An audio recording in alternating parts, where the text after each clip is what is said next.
We are going to die, and that makes us the lucky ones. Most people are never going to die because they're never going to be born. The potential people who could have been here in my place, but who will in fact never see the light of day, outnumber the sand grains of Sahara. Certainly those unborn ghosts include greater poets than Keats, scientists greater than Newton. We know this because the set of possible people allowed by our DNA so massively outnumbers the set of actual people.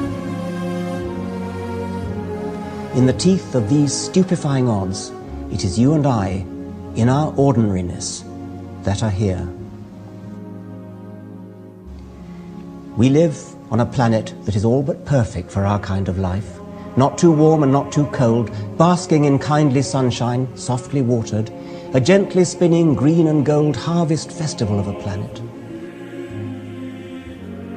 Yes, and alas, there are deserts and slums, there is starvation and racking misery to be found. But take a look at the competition.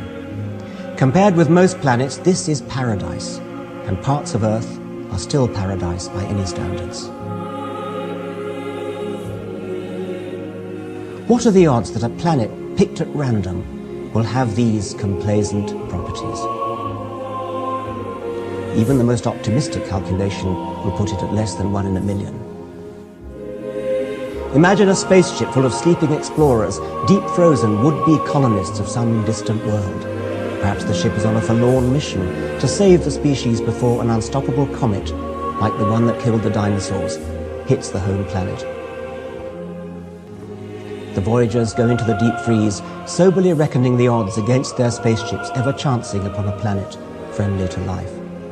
If 1 in a million planets is suitable at best, and it takes centuries to travel from each star to the next, the spaceship is pathetically unlikely to find a tolerable, let alone safe haven for its sleeping cargo.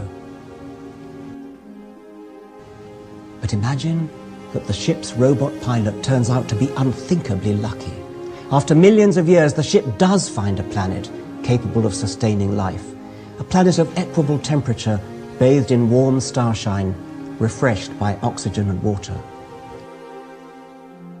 The passengers, Rip Van Winkles, wake stumbling into the light. After 1 million years of sleep, here is a whole new fertile globe, a lush planet of warm pastures, sparkling streams and waterfalls, a world bountiful with creatures darting through alien green felicity. Our travelers walk entranced, stupefied, unable to believe their unaccustomed senses or their luck. The story asks for too much luck. It would never happen. And yet, isn't it what has happened to each one of us? We have woken after hundreds of millions of years of sleep, defying astronomical odds. Admittedly, we didn't arrive by spaceship, we arrived by being born. And we didn't burst conscious into the world, but accumulated awareness gradually through babyhood. The fact that we gradually apprehend our world, rather than suddenly discovering it, should not subtract from its wonder. It is no accident that our kind of life finds itself on a planet whose temperature, rainfall, and everything else are exactly right. If the planet was suitable for another kind of life, it is that other kind of life that would have evolved here. But we, as individuals, are still hugely blessed, privileged, and not just privileged to enjoy our planet. More, we are granted the opportunity to understand why our eyes are open and why they see what they do in the short time before they close forever.